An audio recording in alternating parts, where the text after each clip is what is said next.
Good evening. The Senate will come to order. Madam Secretary, if you could call the roll, please. Senator Brooks, Senator Buck, Senator Cannizzaro, Senator Dennis, Senator Doniate, Senator Dondero Loop, Senator Gokachia, Senator Hammond, Senator Hansen, Senator Hardy, Senator Harris, Senator Kieckhofer, Senator Lang, Senator Neal, Senator Orenshaw, Senator Pickard, Senator Ratty, Senator Scheibel, Senator Sievers-Gansert, Senator Settlemeyer, Senator Spearman. Thank you. We're in a brief recess right now. You can't go anywhere.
We're back in session.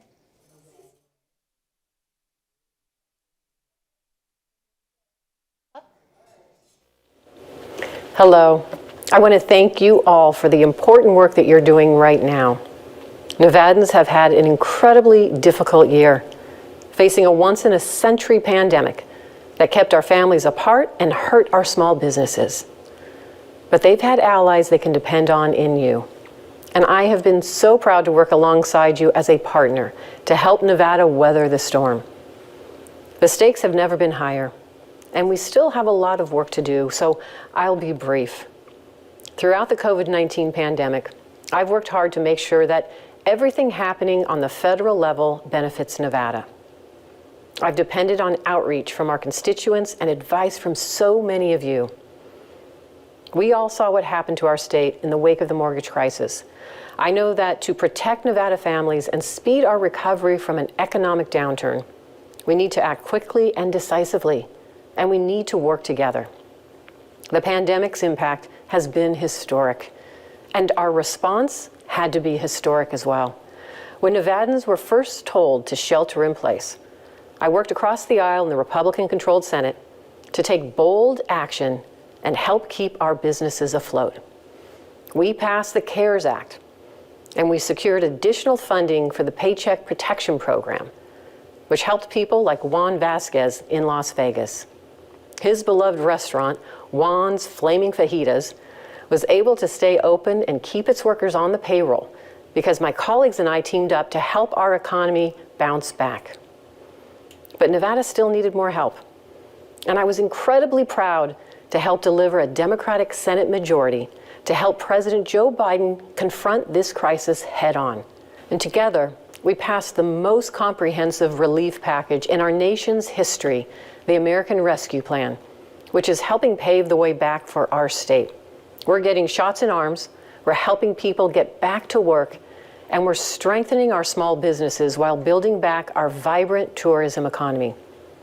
And I had a chance to shape that bill and make sure it would specifically address the challenges facing Nevada. I secured $750 million so the Economic Development Administration could help states like Nevada that have been especially hurt by the drop in tourism during the pandemic. Funds that can support our outdoor recreation industry in particular. I also worked to make sure that we extended and expanded the Employee Retention Tax Credit, so the hardest hit businesses like those in Nevada could access it.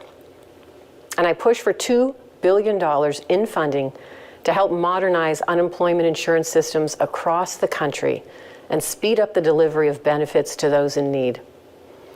I also worked to secure more than $18 billion across all relief packages for quality broadband access, which has been a key priority for me since coming to the Senate. That funding allowed the Silver State to bring school online for students in every corner of the state. And to protect the many workers in our hospitality industry with good benefits, I made sure that the relief package included 100% subsidy, so unemployed or furloughed workers could stay on their insurance through COBRA. This was a big priority for people like Mario Sandoval, a union member and cancer survivor who lost his job in Las Vegas during the pandemic. Mario would have faced COBRA costs of $885 a month without subsidies for the insurance that covered his life-saving medication. Mario and so many others needed federal help, and I was proud to help secure it for him. And I have to tell you, from the start of this pandemic, one message has been clear from both state and local government leaders in Nevada: we need help.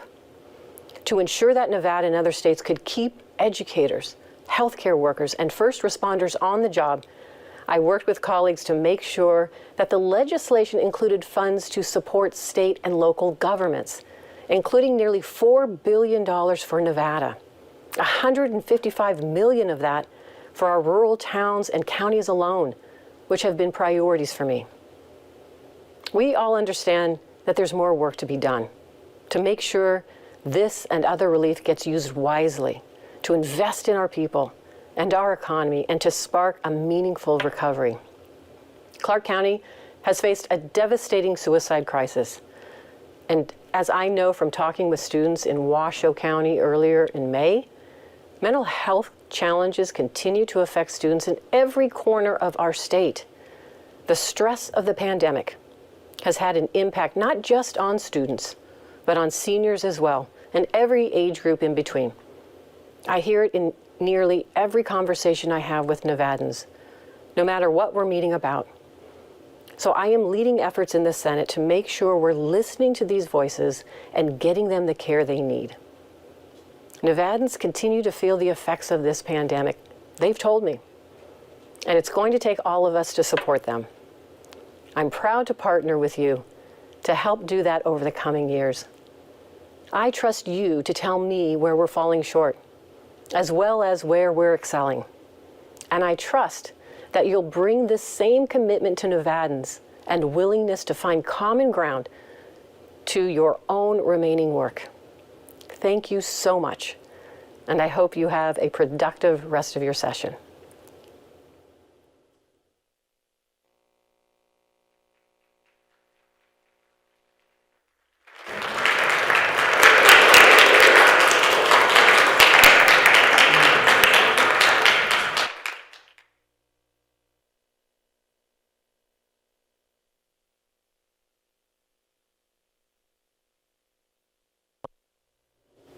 Hello, everyone. I want to thank Governor Sisolak, Lieutenant Governor Marshall, members of the state Supreme Court, Majority Leader Cannizzaro, Speaker Frierson, Minority Leaders Settlemyre and Hardy, all of the constitutional officers, and all of the members of our Nevada State Senate and Assembly for giving me this opportunity to speak with you today. Before I begin, I would like to recognize Assembly Speaker Jason Frierson for the work he's done to raise awareness for prostate cancer, an all too common health issue, one that is not discussed enough and one that has affected him personally. Thank you for your bravery in sharing your personal story. By raising awareness, Speaker Frierson is helping to combat this deadly disease and inspiring Nevadans across our communities to receive checkups and protect their health. Mr. Speaker, I know I speak for everyone when I say thank you, and we are here for you on your journey and hoping for a full recovery. It is truly an honor to represent our great state of Nevada in the United States Senate, and it is a privilege to speak to you tonight. 2 years ago, when I last addressed a joint session of our state's legislature, I came to discuss the history-making progress we had achieved. We'd become the first ever state to elect a female majority legislature, and I'm proud to say that since then, Nevada's female majority legislature has grown. I know that the women and men in our state's legislature will continue to achieve great things and help us to overcome the challenges we face. Because over the last year, Nevada has unfortunately seen turbulent times which have put the Silver State's resilience to the test. Before COVID, Nevada's economy wasn't just stable, it was thriving. Unemployment was at near historic lows, and we were working to do right by Nevada's families and the communities that make up our state. We were building up cutting-edge industries in areas like technology, advanced manufacturing, and clean energy, bringing companies and good-paying jobs to our state. We were taking steps to invest in our education and in our health.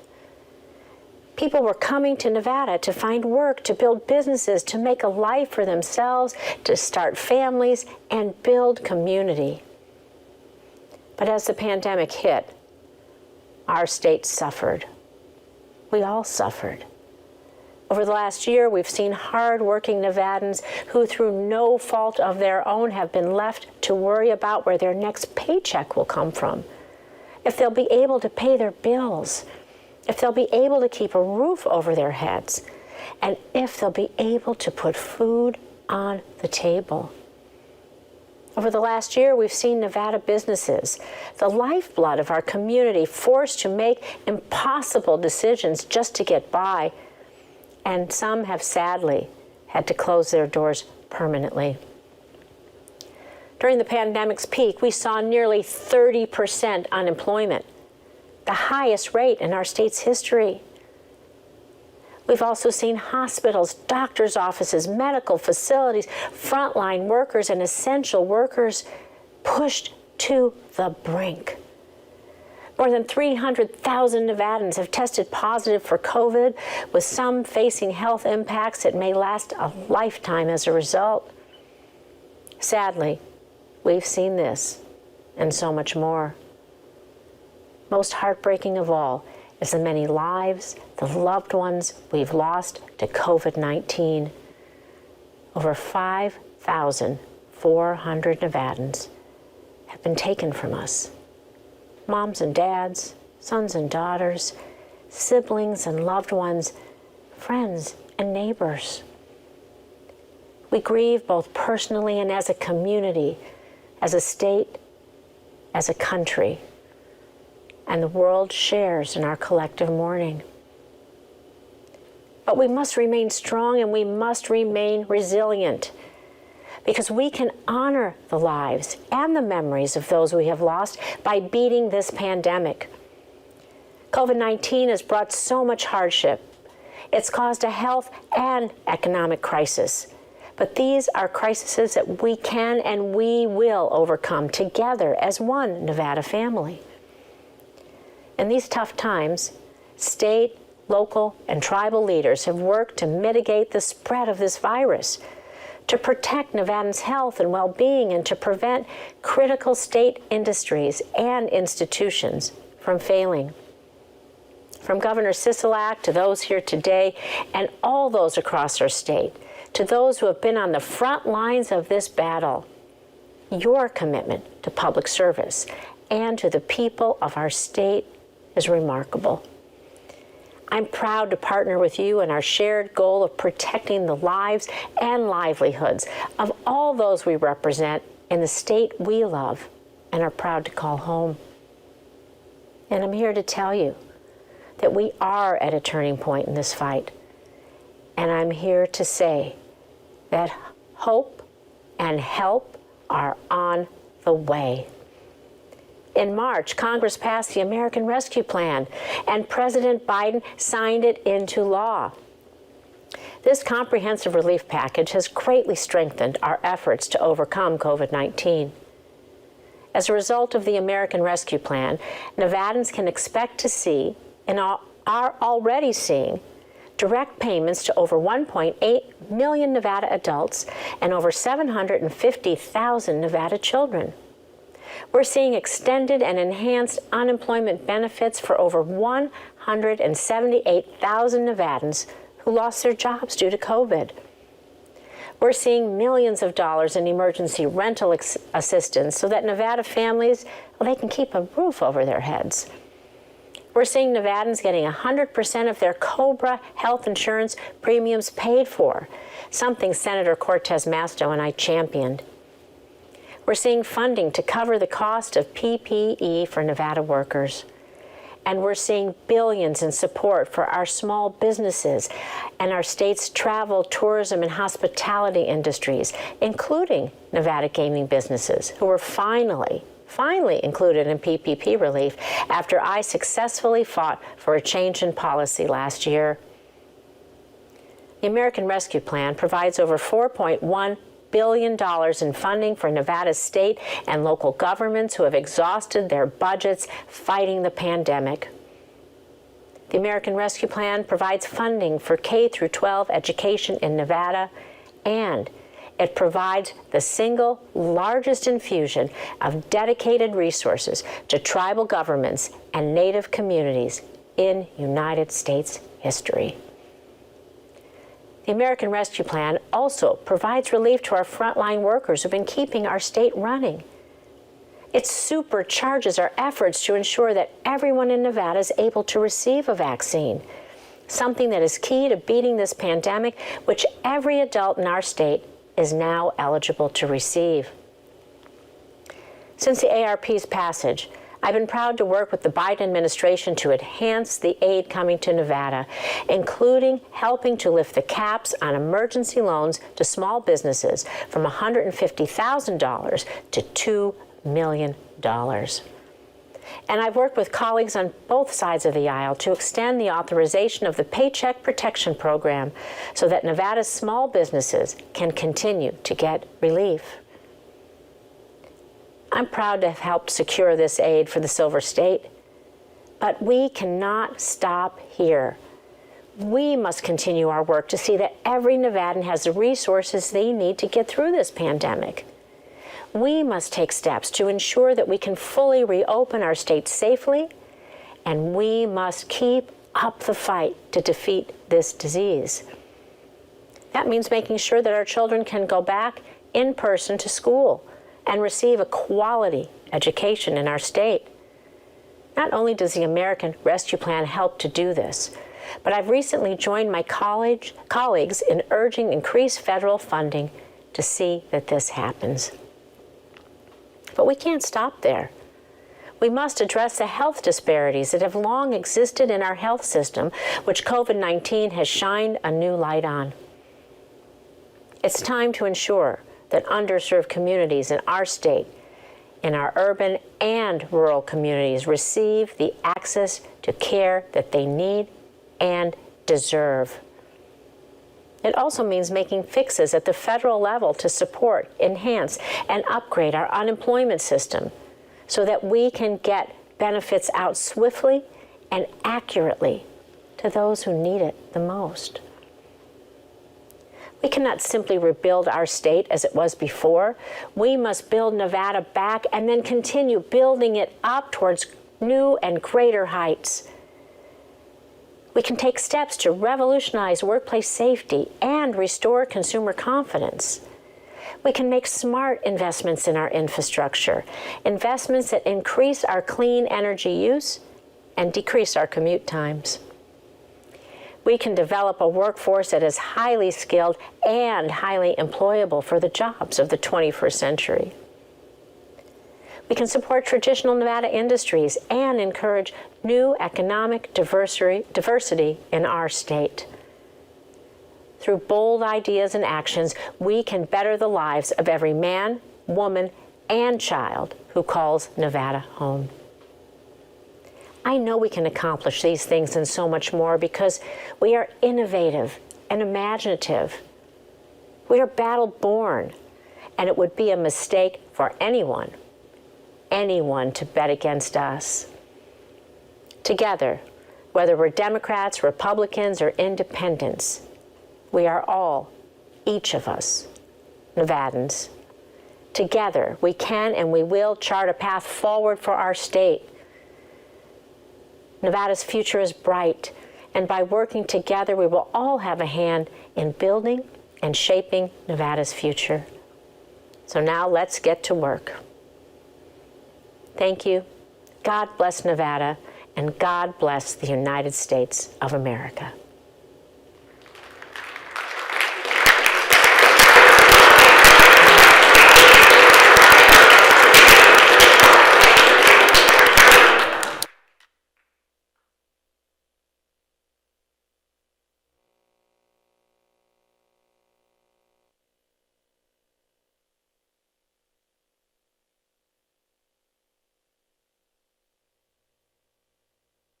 Well, thank you, Speaker Frierson and Leader Canizaro, for inviting me to speak with all of you today. Although, of course, I wish I could be with you in person in Carson City. I want to recognize the staff behind the scenes, the Legislative Council Bureau, committee staff, the Sergeant of Arms, everyone who has managed to keep the ship running despite the extraordinarily difficult circumstance. And, of course, I want to take a moment to remember Robin Bates, the Sergeant of Arms for the Nevada Assembly, who died of COVID-19 as the session began. Robin Bates is one of more than 5,500 Nevadans who lost their lives due to COVID-19. This has been such a tough year for everyone in this country, and I want to thank each and every one of you for everything that you've done to help keep Nevada families afloat, even while caring for your own families and communities in midst of this pandemic. You all have shown true perseverance and have acted nimbly. And like all of you, crushing the COVID-19 pandemic has been my #1 priority over the past year. And we're making tremendous progress because of our work both on the state and the federal level. More than 2 million Nevadans have been vaccinated now. Cases have fallen dramatically. Kids are back in schools, and we're getting people back to work. There is light at the end of the tunnel.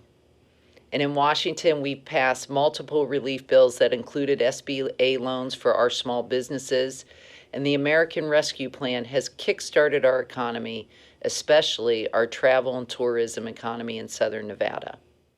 But all of you went above and beyond.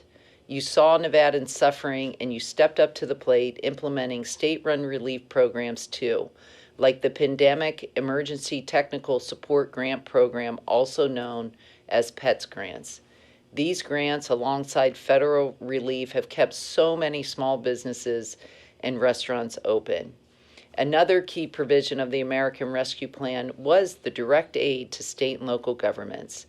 As our travel and tourism economy came to a halt last year, the state of Nevada was facing a massive budget shortfall of $500 million.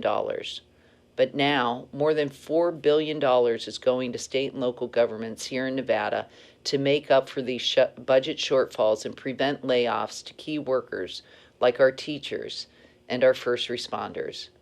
And because our state was hit so hard, it really showed the importance of diversifying our economy, especially in southern Nevada. While there's much more to be done, we're on the right track, though. The UNLV School of Medicine just held its graduation for its first ever graduating class. This is a huge step for our region. Nevada has consistently ranked among the lowest rates of doctors per capita, and before this class, Las Vegas was the largest metropolitan area in the nation without a medical school capable of bestowing MD degrees. These graduates are pioneers in providing for the health of our communities. But of course, there's so much more to be done to diversify our economy and rebuild from this pandemic stronger than ever. And that's why I'm excited about the President's proposed American Jobs Plan, which will be a priority for us in Washington over the next few months. A key piece of the American Jobs Plan is investment in renewable energy. And Nevada is, of course, already a leader in renewable energy with more than 33,000 Nevadans working in the field. And the American Jobs Plan would create even more good-paying union jobs by extending and expanding tax credits for clean energy generation, carbon capture, and more. Clean energy, building roads and bridges, building schools, investing in broadband, all of this will help diversify our economy and rebuild stronger than ever. And as we think about diversifying our economy, we absolutely must prioritize investment in education. After all, education is the real key to diversifying our economy. And speaking of education, I'm incredibly proud of our newest National Teacher of the Year, Nevadans' very own Juliana Urtubey. After meeting Juliana, I came back to Washington reinvigorated and more ready than ever to fight for our educators and our students. We have a lot of ground to make up. While our teachers have done an incredible job at adapting to distance learning, we know that for so many students, it simply did not work. Our most disadvantaged students have undoubtedly suffered tremendous learning loss. And that's why I was so proud to support SB 173, the Back on Track Act, led by Senator Marilyn Dondero-Loop. This bill, which would be paid for with American Rescue Plan funds, would provide free summer school to K-12 students, helping them make up for lost learning time during this pandemic. I came to Congress to champion education. Earlier this year, I teamed up with my colleague in the Senate, Senator Van Hollen, to reintroduce the Keep Our Pact Act. This bill would fully fund Title I and Individuals with Disability Education Act, IDEA, on a mandatory basis over the next 10 years. This funding is a critical tool to ensure that every child, no matter their zip code or their learning differences, has access to quality education. However, these programs have never been fully funded, and it's simply a disgrace. This has led to an increase in the struggles our schools face: larger class sizes, fewer experienced teachers, and a lack of libraries, science equipment, technology, mental health resources, and guidance counselors, just to name a few.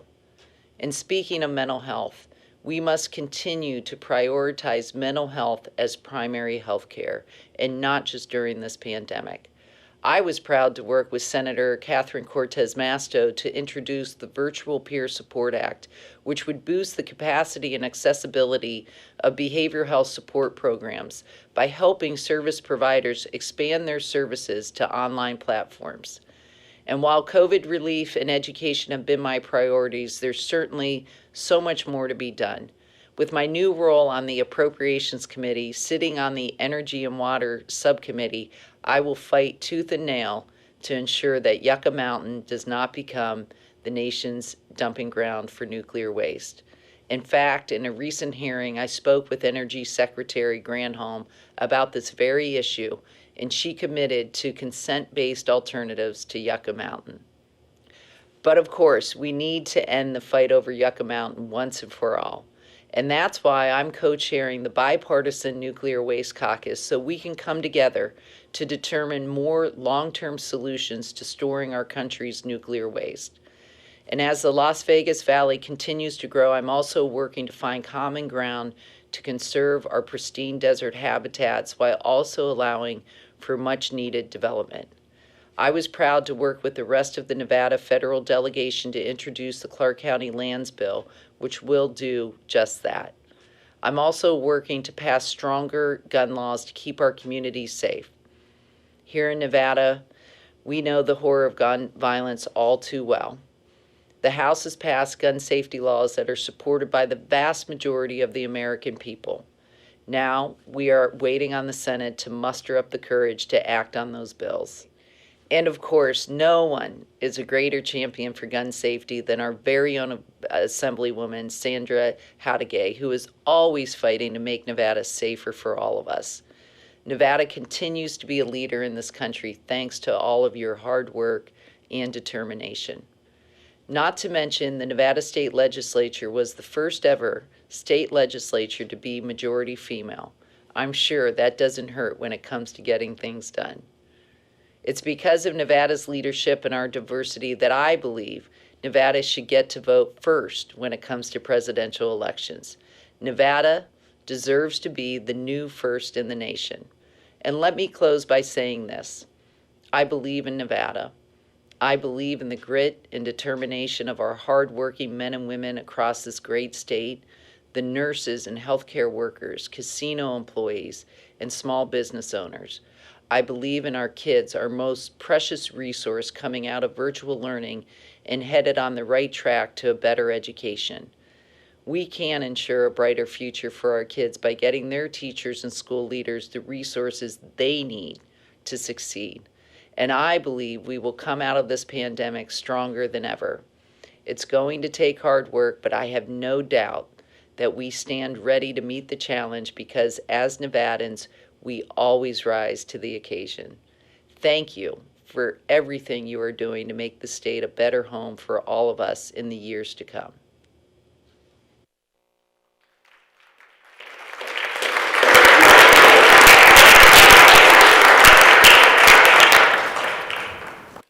Assemblyman Yeager. Thank you, Mr. Speaker. I move that the Senate and Assembly in joint session extend a vote of thanks to Senators Catherine Cortez Masto and Jackie Rosen and Congresswoman Susie Lee for their timely, able, and constructive messages. Does she not have them? Okay. You heard the motion. All those in favor, please signify by saying aye. Opposed, nay. Motion carries. Assemblywoman Titus. Thank you, Mr. Speaker. I move that the joint session of the Senate and Assembly be dissolved. You've heard that motion. All those in favor, please signify by saying aye. Opposed, nay. Motion carries. I declare the joint session dissolved.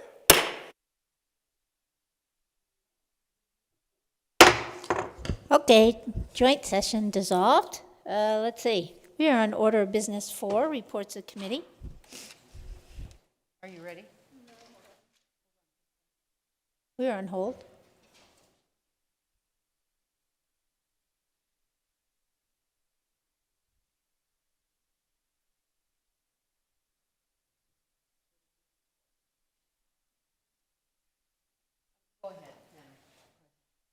We are on order of business 4, reports of committees. Madam President, your Committee on Natural Resources, to which is referred Senate Bill number 449, has had the same under consideration. Begs the report, same back's recommendation do pass. Signed Senator Fabian Doñate, Chair. End of reports. And that concludes the business of the desk for this legislative day. Thank you. Order of business 16, remarks from the floor. Senator Orenshaw. Thank you, President. Legislative Operations and Elections to meet upon adjournment. Okay. Legislative operations, guys. Senator Ratty. Thank you, President. Same thing for Senate Health and Human Services. Okay. Health and Human Services, you're up also. Anybody else?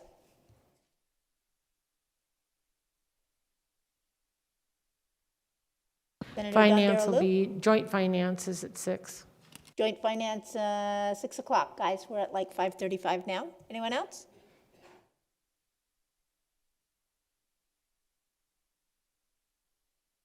You guys got your calendar? Okay, Senator Cannizzaro. Thank you, Madam President. I move that the Senate stand in adjournment until the hour of 11 a.m. on Wednesday, May 19th, 2021. You've heard the motion. All those in favor signify by saying yea. Opposed, nay. Motion carries. See you tomorrow.